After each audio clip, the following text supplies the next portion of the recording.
At the tender age of 24, Cheryl's career was on the up and everything was fabulous. Lottergate and Punch-Up-Gate were behind her. But then, at the start of 2008, calamity came calling again, with media allegations that Ashley had been playing away with a hairdresser.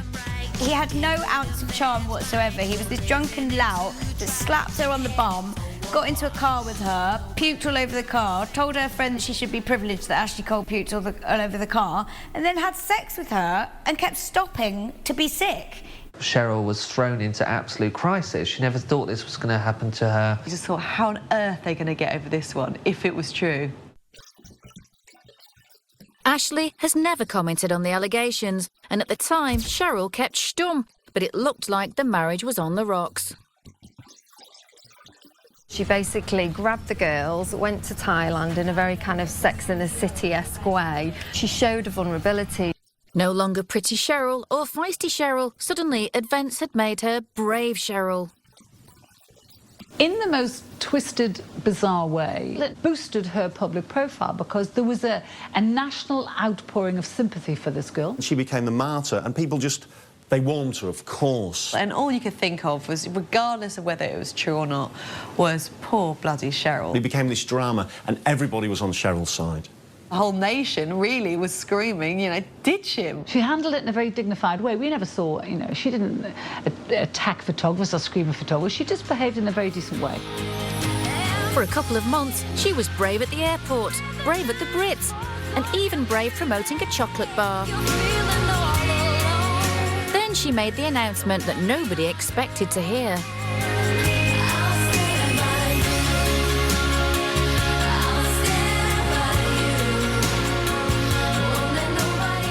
You know, that really was quite the making of Cheryl Cole, because the public really got behind her. She admitted that there was problems and that she was going to work at it and that she married Ashley for life. It was the moment she really arrived. Brave Cheryl had become a national treasure. As for Ashley... Everyone in Britain was united against Ashley Cole. Cheryl was no longer just the pretty one in Girls Aloud. She was a star in her own right, with the status to do whatever she wanted. She turned bad into good, with remarkable results, and was looking for the next challenge. In her typically forthright manner, she'd already spoken about the band's limited shelf life. I think it'd be foolish to think that people haven't thought about what they want to do after the band, because, I mean, it's 4 years down the lane now, and realistically, how long have we got? Another few, yeah, if that. Luckily for Cheryl, Sharon Osbourne decided to leave the X Factor, creating a job vacancy in primetime telly. But no one would have predicted Simon Cowell's choice of a replacement. Sharon Osbourne was out, you know, who are you going to bring in? And when he said Cheryl Cole, most people were astonished. I thought Simon Cowell had lost it. I thought, what are you thinking of? I had a kind of one of those moments. One was because I thought that I was finally going to get to be the fourth judge. Two, because I was thinking, but she's just a little kid, you know, how could she be a judge?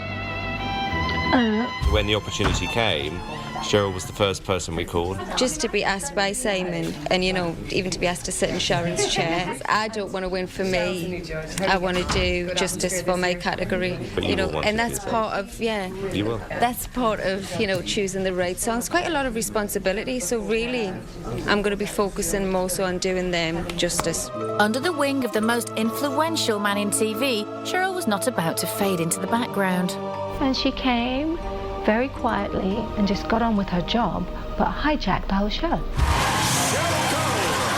She not only hijacked the show, she only went and won it twice. But more importantly, she'd won the nation's love and support, and cannily she used it as a platform to launch her solo career.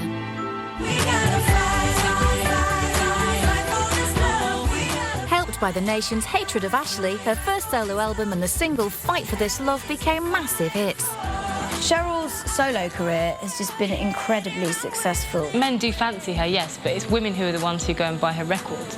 Mostly young women who aspire to be like her, you know, that they may be from a council estate, they may be at school, you know, they want to be like her.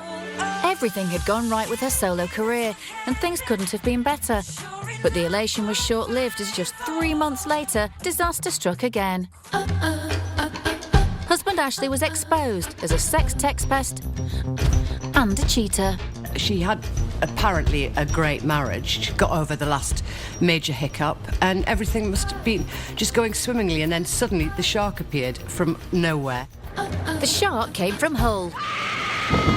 Not hell, Hull. Home to 250,000 people, and in particular one innocent landscape gardener and part-time glamour model. She was quietly going about her business when a photograph of a man with no pants on was texted to her phone by a bloke claiming to be Ashley Cole. Obviously, I didn't believe him at first. I thought it was just somebody winding me up.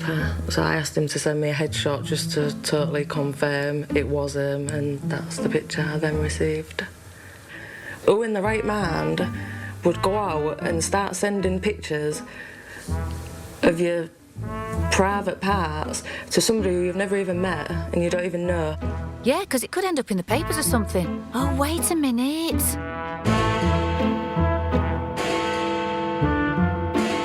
Oh, dear.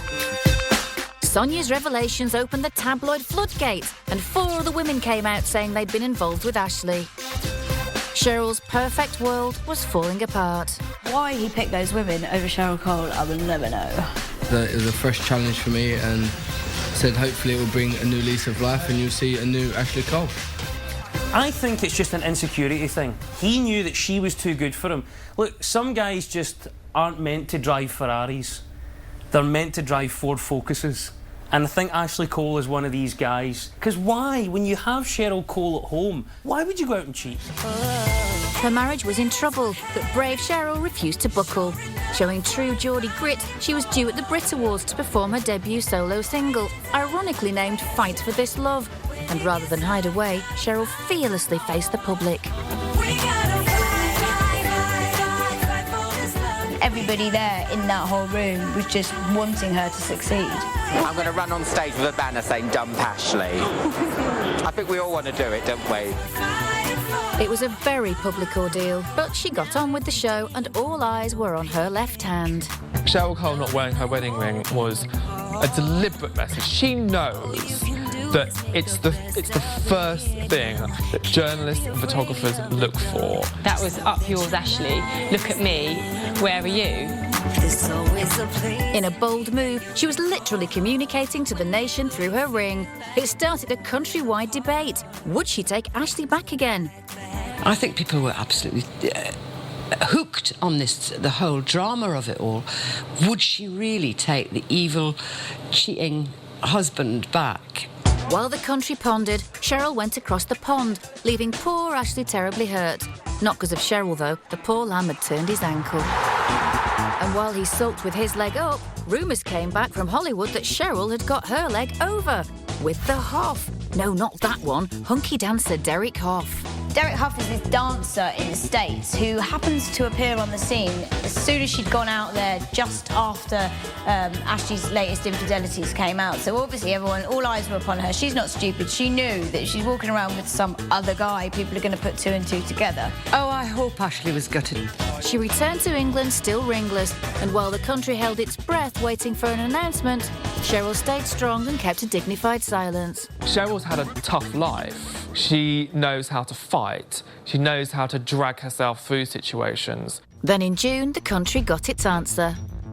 Ashley Cole is today reflecting on life as an X factor in Cheryl's life. She has filed for a quickie divorce. To add insult to injury, all Cheryl wanted was the dogs. No, Ashley, Coco and Buster. What more crushing blow can you deal a man's ego than to say even the allure of his wallet is not there anymore? Your money doesn't turn me on, mate, nor do you. Good for her. Maybe she should have got out a bit earlier, but what it did was it pulled the public towards her. So much so that in June 2010, she was voted Woman of the Year by Glamour magazine at a glittering ceremony. The highlight of me is this, and this is going to kick off the next year, and hopefully there's more of these to come. So everything was looking great. A successful solo career, a new man, and she was putting the past behind her. Once again, Cheryl's switchback life had brought her through disaster, and she'd come out a winner. Or so she thought. Cheryl and her Hoff flew off for a week's holiday to tropical Tanzania, but when she flew home to film for the new series of X Factor, she brought back more than just a suntan and duty-free. Within days, she collapsed at an X Factor photo shoot. Cheryl's exotic holiday had come with an added extra, an exotic and potentially lethal disease. Malaria. Now there's something you don't catch in Newcastle. The symptoms include fever, headache, diarrhoea, abdominal pain, jaundice. Cheryl Cole, who's suffering from malaria, has been transferred to the Hospital for Tropical Diseases in central London. The star spent 2 hours in intensive care at the private Cromwell Hospital in West London before the doctors moved her 4 miles across the capital for specialist help. The time from the onset of symptoms, the appearance of the symptoms, to the appearance of very severe complications, including death, can be very, very short, can be as short as 24 hours. We'd all been quite cynical about the exhaustion rumours. We just thought maybe the silly girl hasn't had a proper meal. Fortunately, Cheryl was soon out of danger and recovering well. But was her X Factor career now on the critical list? Your place is never safe on the X Factor panel. Simon Cowell likes to mix things up, and he makes no secret of that, but I think he's extremely fond of her. With the support of Mr. Cowell and a full recovery in progress, our gritty Geordie battler was once again coming through a challenge that would have left mere mortals on their uppers. I think despite her demure, sweet, dimpled exterior, Cheryl's actually a real tough cookie. She's brought up on a council estate, so I think Cheryl has got that streak of being able to pick herself up, dust herself off and carry on. Coming up, Cheryl's X Factor star starts to wane. Ashley's at it again. Within 3 days or something, there's 3 girls coming out of the woodwork. And Cheryl fights back. She's a feisty, strong girl from Newcastle who hasn't got where she is through being an airy-fairy thing. By 2000.